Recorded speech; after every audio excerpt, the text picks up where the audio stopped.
Un petit enregistrement en direct d'Oscar. On n'a pas le temps de s'arrêter en fait parce qu'on est à fond depuis 3 jours. 2 jours. 3 jours, c'est vrai, parce qu'on a commencé avant-hier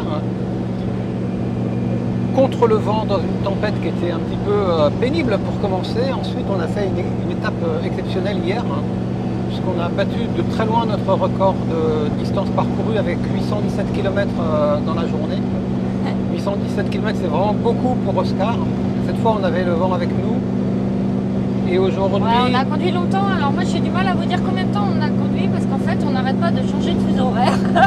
Donc depuis 3 jours j'ai refusé d'essayer de comprendre quoi que ce soit. Je vois bien à quelle heure je me réveille. Enfin je vois pas d'ailleurs, je me réveille quand j'ai fini de dormir et je me couche quand on s'arrête. Mais c'est difficile de savoir où on en est. On roule plein est. Donc les plans ont changé par rapport Mais d'abord on va où? À l'itinéraire prévu, puisque là on va chasser une éclipse.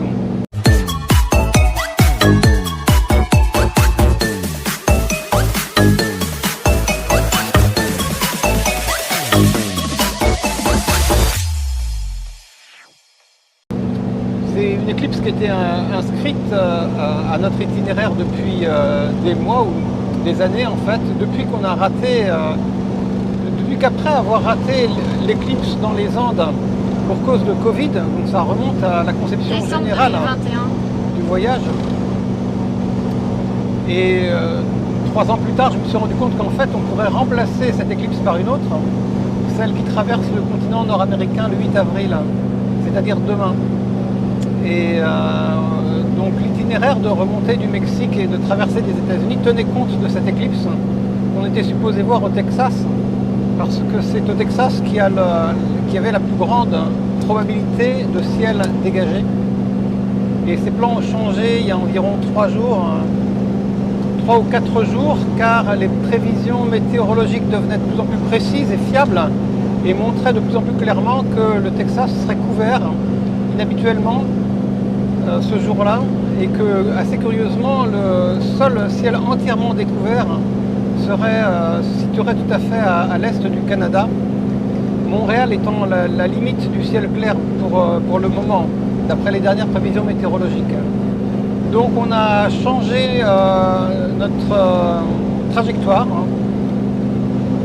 puisqu'on partait du sud de l'Utah, le site de Monument Valley, au lieu de filer vers le sud-est.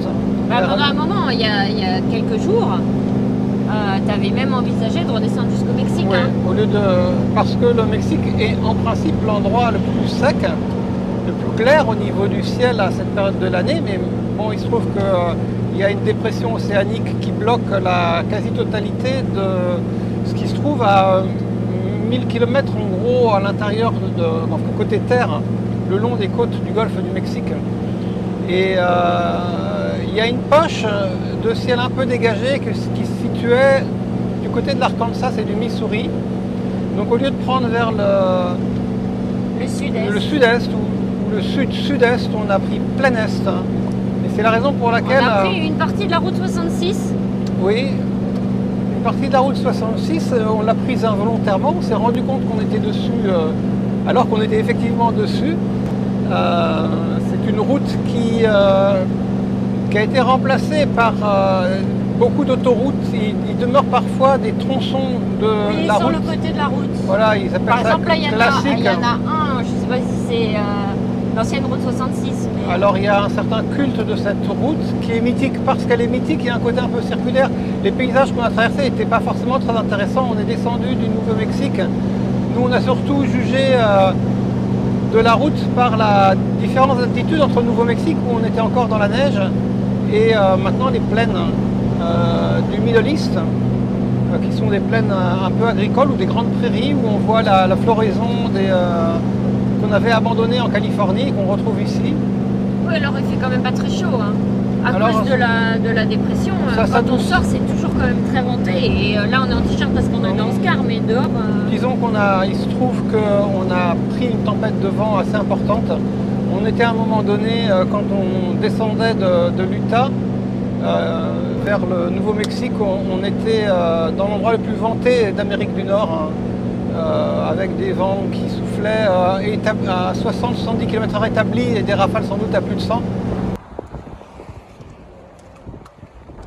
Ça vente!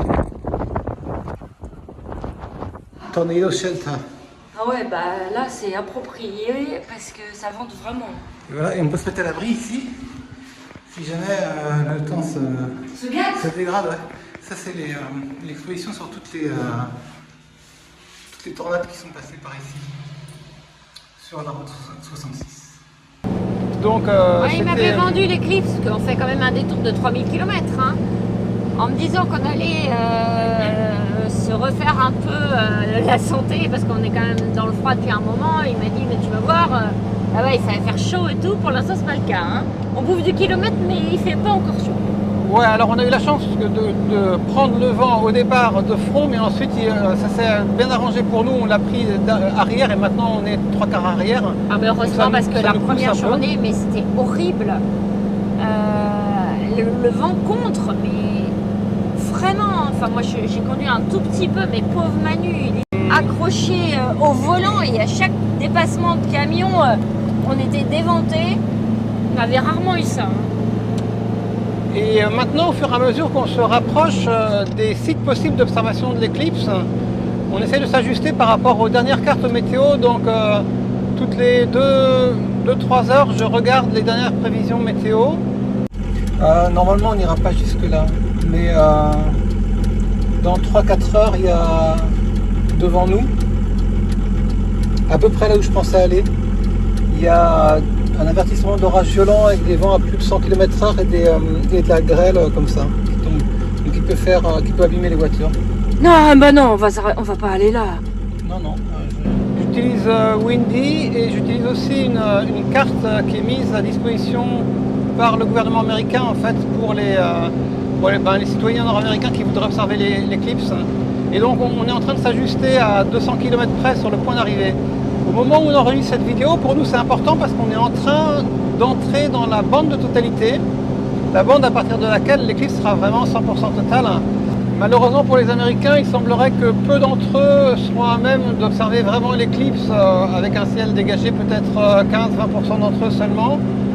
Nous, on va en principe dans un endroit où le ciel devrait avoir une nébulosité relativement faible. On parle de 0 à 20% de ciel dégagé, peut-être 10% de ciel dégagé. On voit là les nuages qui nous menacent, qui sont sur la droite, dans notre sud.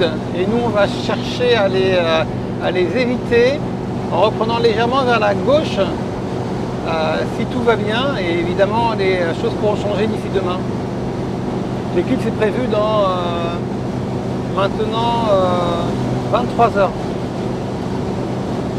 Peut-être qu'au dernier moment, on verra en fonction de l'équipement photo aussi, du site, de l'encombrement, est-ce qu'il y aura du monde sur place ou pas, est-ce qu'on pourra circuler facilement ou pas. On pense pouvoir se déplacer un peu au dernier moment.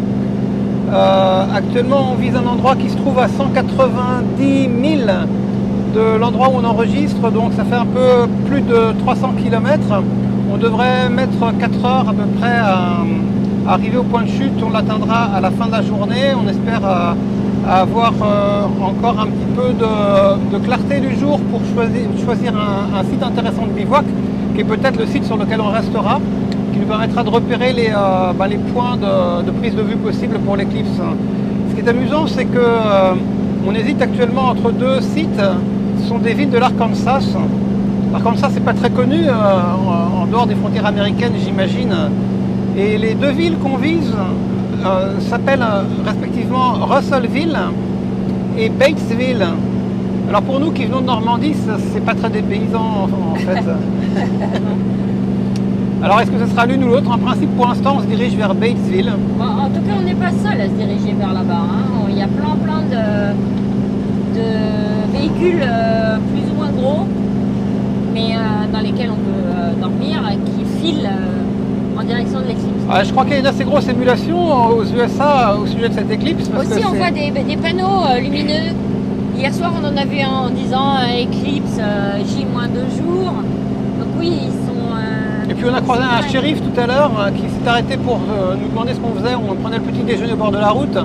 On lui a dit on va voir l'éclipse et il nous a répondu ah bah vous n'êtes pas tout seul. Non, ça l'a fait rire.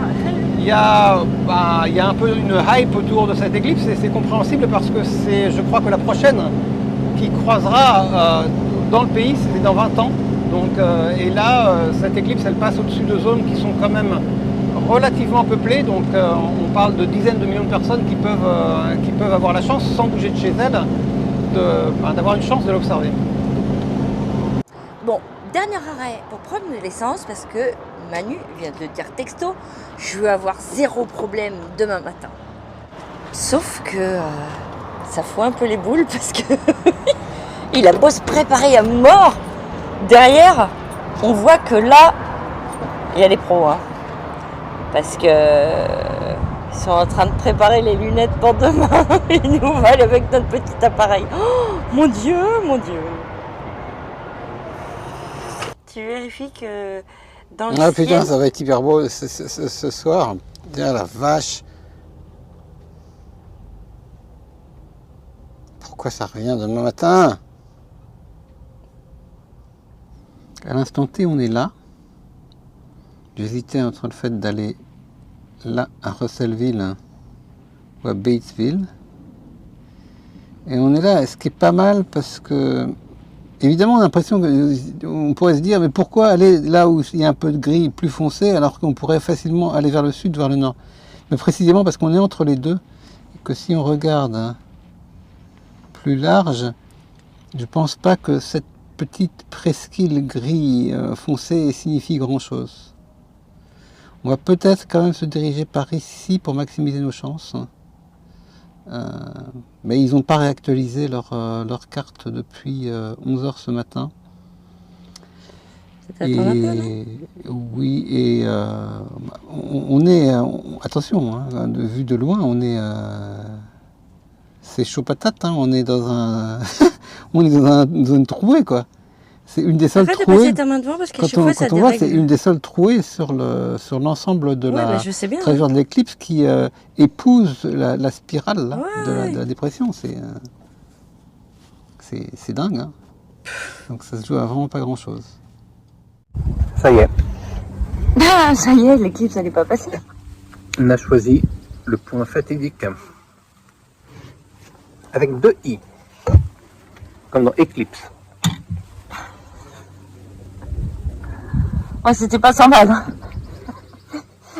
Après, il va s'écrouler de fatigue parce que franchement, il a la tête absorbée par l'éclipse à 200%. Non, on a ajouté aux 2000 km à peu près qu'on avait fait depuis 3 jours, on a ajouté une centaine de kilomètres ce matin. On a fini par choisir un endroit qui s'appelle le lac Silesia. Et il y a beaucoup d'arbres, mais c'est pas forcément gênant, puisque au contraire ça nous protège du vent. Et on va trouver un endroit clair pour bien visualiser la trajectoire de l'éclipse. On n'est pas tout seul, on a une vingtaine de personnes peut-être dans le parc avec nous, dont un type qui est super bien équipé.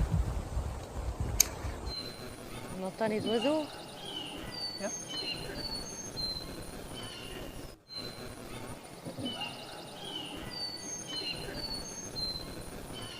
Donc peut-être qu'on va noter un changement de comportement des oiseaux, on ne sait pas. Enfin voilà, maintenant, aller à chaque test avec un J, comme dans Eclipse, parce que aller à Iacta Est, en fait, il n'y a pas de différence entre le I et le J en latin, comme chacun sait.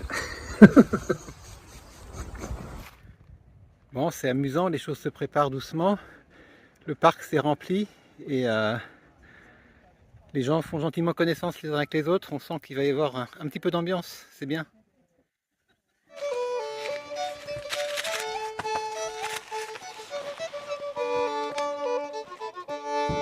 C'est vraiment cool l'endroit où on est parce que les gens sont venus pour l'éclipse, mais il n'y a vraiment pas beaucoup de monde.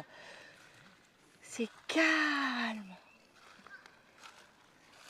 Et c'est beau. Et là, il n'y a plus qu'une heure, hein, donc ça va comme se rapprocher. Donc 5 minutes avant, je permute les RX et je remettrai 5 minutes après. C'est trop marrant, il s'est fait sa petite liste de tâches à faire avec ses appareils. Ah, ça l'occupe depuis une semaine. Dès que l'éclipse, elle va être terminée, mais il va s'écrouler. Changement, Eric. Je vieillis, alors il faut que je m'organise. Hein. Donc toi, mais le problème c'est que je sais pas, je pourrais pas vraiment te donner le top départ. Tu enregistreras continuellement avec le Pixel, Non, avec l'iPhone. avec l'iPhone pardon, et ça sera non-stop. Même si tu le poses, si on fait une petite danse de joie, c'est n'importe quoi, il faut qu'il soit posé quelque part en fait. Bah, Pour, on va pas faire une danse de pour joie, ça enregistrer. dure 4 minutes. Enfin, on va être hyper absorbé. Bah, on fait une petite danse de joie en 4 minutes, on a vachement le temps. On peut faire 5 secondes de danse de joie, on peut faire quand même. Elle est bien dans l'axe, c'est bon, ça se présente bien.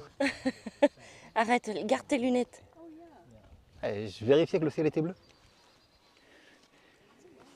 Moi, c'est un peu comme les monarques. Hein. Je vous dis qu'il va être prêt, mais il va être prêt. Ah, maintenant, c'est là que ça se passe. Le plus important, c'est que tout se passe comme prévu. T'es excité comme une puce. Bah, tu m'étonnes. Ouais. Dépêche-toi, bientôt, c'est la nuit complète. Attention tes yeux, Emmanuel.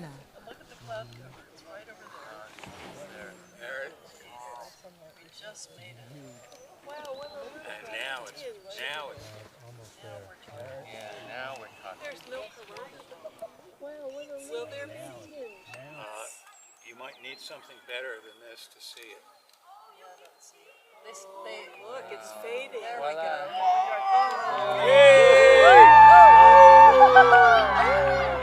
There it is. Oh my God. You can see it. Yeah, you can even see it with his bare eyes. I did for a I did for a second. second too. Me too. Real smart. Yeah.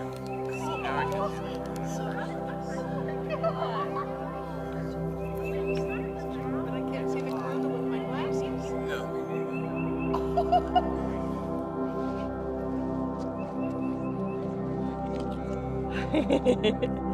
Magnifique.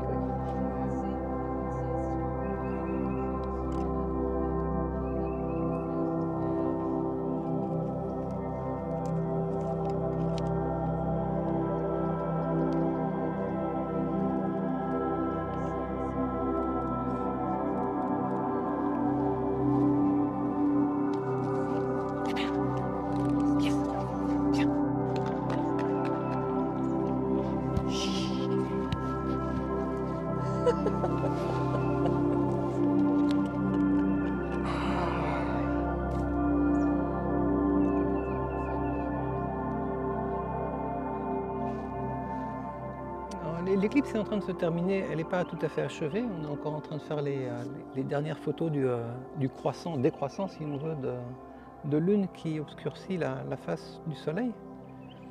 Et on a vécu une expérience qui a un côté mystique comme souvent. Enfin comme souvent, on n'a que 3 expériences.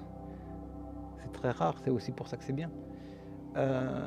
Et cette expérience, je pense qu'elle est très liée à la conception qu'on peut avoir du temps, de l'éternité, de l'inéluctabilité de certains phénomènes. Et on sait plusieurs années à l'avance à quelle heure, quelle minute et quelle seconde va se produire une éclipse, et elle ne manque pas de se produire en effet. Donc déjà, ça fait réfléchir à ce que la science nous apporte, mais au-delà de ça, ça fait réfléchir au caractère mécanique céleste, au caractère organisé du monde. Et bien sûr, c'est impressionnant parce que l'éclipse est une des choses les moins évitables qui soit. Tout ce qui est humain est potentiellement modifiable ou évitable, en particulier les lois humaines qu'on croit gravées dans le marbre ou les pseudo-lois divines qu'on croit dictées par les prophètes sont beaucoup plus modifiables qu'on croit. Par exemple, la peine de mort est abolie. Et alors, on va le graver dans la Constitution. Et alors, tout ça peut être changé dans 50 ou 100 ans ou 200 ans. C'est rien à l'échelle de l'univers. Et des phénomènes qu'on croit inéluctables, comme les Jeux Olympiques par exemple, la finale du 100 mètres des Jeux Olympiques a aussi un côté un peu unique dans une vie ou dans une séquence de vie de ce phénomène. Mais non, ça peut être remis en question. Les Jeux Olympiques de Tokyo ont été remis en question par le Covid, qui était relativement imprévisible. Donc ces phénomènes humains sont modifiables, ils ne sont pas certains, ils ont un côté conjoncturel. L'éclipse, non. L'éclipse était certaine d'arriver, elle est arrivée comme prévu, à l'heure prévue. La seule chose qu'on pouvait faire, nous, c'était essayer de trouver un endroit où les nuages seraient cléments, le ciel serait clément pour nous, mais l'éclipse elle-même était forcée d'arriver. Et quand on la sent arriver, quand on sent cette puissance céleste à l'œuvre, et ce côté inéluctable, on a un rapport au temps qui est aussi un rapport à l'éternité, et qui est un rapport à l'univers. C'est pour ça qu'il y a un côté mystique, en fait. Tout le monde le sent d'une manière ou d'une autre, avec une coloration religieuse ou non.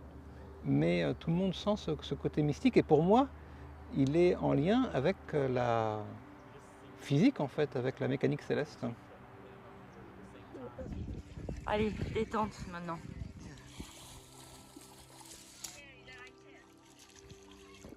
C'est moins agréable que tu pensais. Manu, il est trop marrant, c'est toujours comme ça en fait, il se rend pas compte. Il me propose de venir et je lui dis oh non, merci. Mais t'es sûr? Parce que là, elle est vachement bonne. Et puis, une fois qu'il arrive dedans, il déchante. Eh Manu, mets ton ego de côté et si t'as pas envie, tu peux revenir. Hein.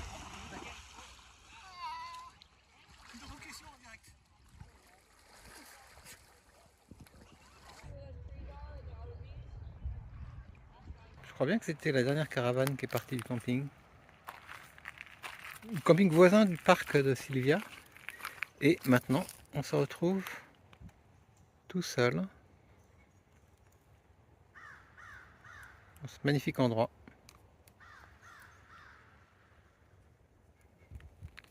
Il n'est pas encore 5 heures de l'après-midi et l'éclipse s'est achevée depuis environ 2 heures. Et on va quitter peut-être avec un regret. On va quitter sans doute avec regret. Très bel endroit, cette petite presqu'île sur laquelle on a vécu cette grande émotion de l'éclipse. Et on peut remercier le ciel qui nous a laissé tranquilles. Regardez, quelques petits nuages tout petits apparaissent, des gentils petits cumulus. Ils n'étaient pas là encore au moment de l'éclipse.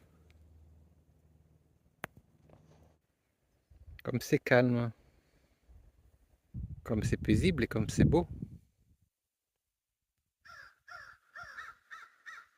C'est le soir et on va quitter ce magnifique endroit qu'on a tant aimé. Notre petite presqu'île qui est là. Et ça se voit peut-être sur mon visage. Après l'intensité de l'éclipse, il y a comme un relâchement incroyable. Une détente, enfin en ce qui me concerne. J'ai plus envie de rien faire du tout. J'ai juste envie de rester là indéfiniment. Tiens, indéfiniment et infini, voilà encore de jolis mots, plein de i. Voilà, je vous avais dit qu'il allait s'écrouler. Ça fait à peu près 1 seconde qu'il est monté dans le lit. Je peux danser la java. Je peux chanter. Et il est mort.